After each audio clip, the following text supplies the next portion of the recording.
Hi, my name is Ken Howard, and I've read the instructions. I am interested in delivering a presentation in response to the question, how can I design a good experiment, a minimum viable product, for a service? Specifically, I'd like to speak about how to apply the experimental MVP process and other lean techniques in churches, where the product or service is actually a way of believing and being in community. In my own church, a startup congregation in Germantown, Maryland, which went public in 1995, we set out to create a faith community based around the concept of what in lean terms might be called a minimum viable belief, or MVB. Our working hypothesis was that the reason a majority of new churches fall into conflict, leading either to their failing or splitting apart from their denominations, was their presumption that Christian community must be based on a broad agreement on as many beliefs and practices as possible.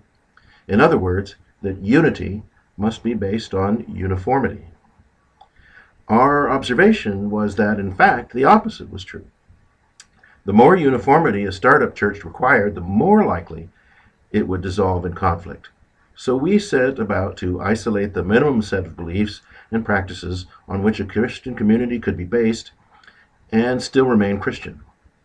In effect, we were striving for a minimum viable belief, a core way of believing and being that could unify and vitalize a congregation. Like most human organizations, if they're not careful, churches often let the plethora of assumptions that they have about what they think they are supposed to do and how they think they are supposed to do it blind them to what should be a simple and clear why that lies at the heart of all that they do. If my presentation proposal is accepted, I hope to show how employing an MVP experimental approach, as well as other lean-like principles, has kept my church focused on that why and enabled it to be agile, relevant, vital, and growing in a time of great change, and how these principles could help other churches, faith communities, and faith-based and social change organizations do the same thing. Thank you.